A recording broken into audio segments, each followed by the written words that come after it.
participe desse nosso bate-papo. Nós estamos recebendo Nair Baranski, que é consultora em planejamento, muito bem-vinda. E a Corina Chabel, que é psicóloga. Aliás, as duas têm um vastíssimo currículo, né? É só no Brasil, é no mundo que acontece isso, das pessoas se prometerem uma série de coisas, traçarem metas e de repente não conseguem cumprir nada. Acho que é no planeta. Acaba o ano velho, começa o ano novo e de novo não tem nada. Não. É geral? É geral. É geral, né? Bom, então, por isso que eu falei que eu estou convidando a todos para que participem aqui desse nosso bate-papo.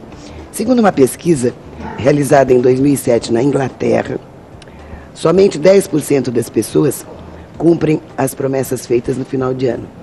Foram analisadas cerca de 3.000 pessoas que tentavam cumprir várias promessas, como eu disse, como parar de fumar, emagrecer, fazer mais exercícios, beber menos e por aí vai. O que acontece com as pessoas? Primeiro, por que elas fazem promessas e muitas sabem que não vão conseguir cumprir?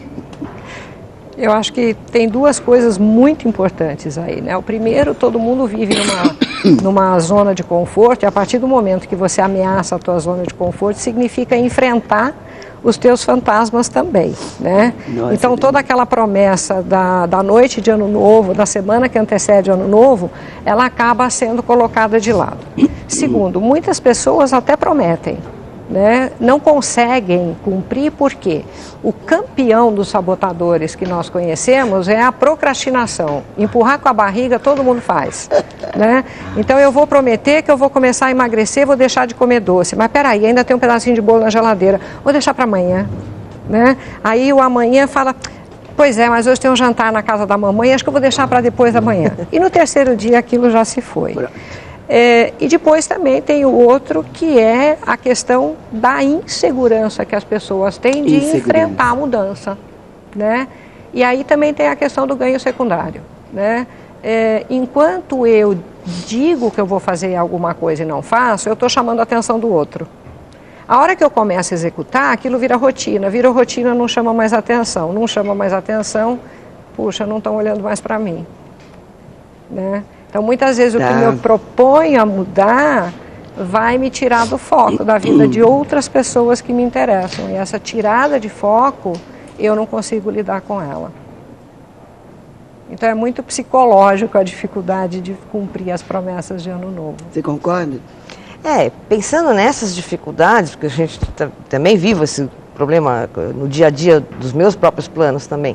Pensando nessas dificuldades, que eu procurei adaptar toda uma experiência de vida em empresas, que eu trabalhei em empresas antes, onde se usa a ferramenta do planejamento. Se usa o planejamento estratégico nas empresas para se atingir os objetivos que a empresa se autopropõe. Mas você acha que o mesmo planejamento que é feito em empresas pode se fazer na vida particular? Devidamente adaptado. Isso, devidamente adaptado, sim, à realidade da vida da pessoa. Então, a primeira coisa que a pessoa tem que fazer é se autoavaliar. Assim como nas empresas se analisam os produtos como se eles estivessem numa prateleira, se olhando de fora para dentro, o ser humano tem que procurar fazer isso também. Se olhar, procurar identificar seus pontos fortes, seus pontos fracos, as suas oportunidades de melhoria, as suas ameaças, caso eu não melhore, o que pode acontecer. E segmentar um pouquinho. Quando você pensa assim, planejamento de vida pessoal, você pensar assim, global, parece muita coisa. Então, talvez o exercício, realmente é um exercício, é você segmentar, dividir, fatiar, né? Como ela falou do bolo, fatiar. Então, fatiar. Um lado é o lado da embalagem da pessoa, toda a sua parte de saúde, corpo, beleza. Uma outra fatia é a carreira, super importante, mas não é a única. Aí tem a terceira fatia, que é toda a parte financeira, né? Suas contas, seu patrimônio ser gerenciado. Você tem uma fatia importantíssima, que é a parte de relacionamentos, família, amor, afetos.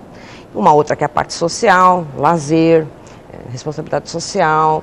E, finalmente, a parte do eu interior, a parte do emocional, a parte do espiritual. Então, se você conseguir fazer metas para cada um desses e definindo prioridades entre eles, você consegue gerenciar a sua vida. É isso que se faz numa empresa, se gerencia um produto. A vida da pessoa é gerenciável. Acho que cada pessoa quer ser também o quê? Cada vez melhor. Essa é uma meta importante também. E sendo cada vez melhor, ser cada vez mais feliz. A felicidade é uma busca constante. Né? E a felicidade em sua totalidade, em sua plenitude, estão em seus vários âmbitos, né? Profissionais, particulares, enfim. Uma coisa que se fala muito hoje é a questão do empreendedorismo, né? Uma coisa que está muito, muito em moda. O que é empreender na nossa vida pessoal? Nisso, né? ótimo. Empreender na nossa vida pessoal é um pouquinho de determinação, né? Uma certa dose de organização e uma boa pitada de coragem. Né? Coragem de fazer diferente.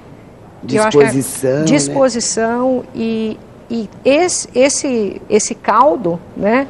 Disciplina, coragem, determinação, resulta numa pessoa melhor, numa pessoa que vai ter coragem de fazer o processo de autoconhecimento, né? De olhar para dentro de si e não só colocar defeito para fora. Coragem de né? mudar, porque mudar é difícil, né? E coragem de mudar, porque o processo tem que ser ousado também, né? Tem que ousar. A ousadia né? também é importante, né? Superação. Muitas vezes emagrecer é uma necessidade de superação. Não é Superar só um problema o quê? estético, não. Uma compulsão, às vezes. Eu não consigo parar de comer. Então eu preciso me esforçar para poder tentar parar de comer. E também ter a coragem de, quando necessário, buscar uma ajuda profissional. Não consigo fazer sozinho, eu vou procurar alguém para me ajudar. Né? E essas ajudas você tem infinitas hoje. Né? Você tem a medicina complementar, você tem a medicina tradicional, você tem a psicoterapia, você tem cursos, você tem aulas, você tem uma oferta incrível para te dar aquela cutucada final para você começar a mudar.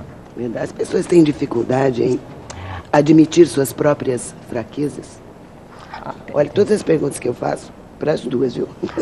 Ok. Por favor, quero a participação das duas. Tem. As pessoas têm dificuldade de admitir suas próprias fraquezas. Elas têm mais facilidade de identificar os seus pontos positivos do que os negativos. Mas, se ela não conseguir identificar as suas fraquezas, dificilmente ela vai conseguir traçar os planos para a devida correção. Então, essa honestidade, essa capacidade de se olhar de fora para dentro e admitir o que está faltando, o que pode ser melhorado, é tão importante quanto também identificar os seus pontos positivos, que vão ser as suas armas para combater os negativos.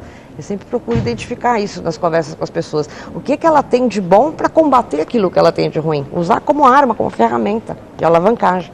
Só que também é muito importante lembrar que os nossos pontos fracos, as nossas fragilidades, nem sempre elas são muito conscientes. Né? Elas ficam por baixo de uma camada protetora, que são os nossos mecanismos de defesa. Camufladas. Então eu me apresento de uma forma que eu sou aceita por todo mundo na sociedade, só que lá dentro, lá atrás, no meu cantinho, eu sei que eu tenho uma série de fragilidades e algumas delas vão desaparecendo com o tempo e eu não tenho consciência delas.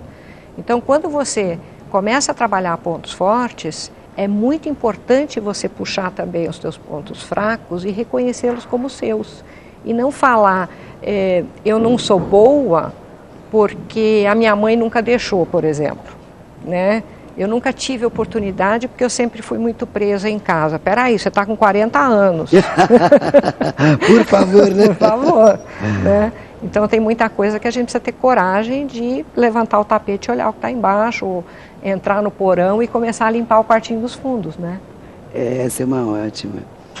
Antes de uma pessoa traçar qualquer meta, o que ela tem que priorizar? Se ela terá capacidade de cumprir, ou o que ela quer, o que deve ser priorizado?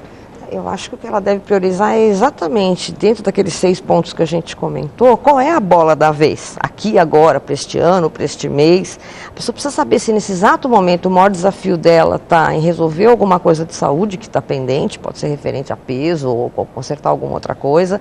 Ela precisa ter certeza se é o profissional, se é o momento que ela sente que ela está fragilizada dentro da empresa, que está havendo uma série de mudanças, cortes em função da crise mundial e que o emprego dela está em risco, é um momento de focar a carreira. Então deixa um pouco os amigos de lado, deixa um pouco a vaidade de lado, deixa um pouco, até se for o caso, a parte familiar, explica para a família que ela vai ter que dar um tempo, foca no trabalho, vai investir no trabalho. Então a questão das prioridades variam de pessoa para pessoa, claro, e inclusive variam de momento para momento. Claro. Sim.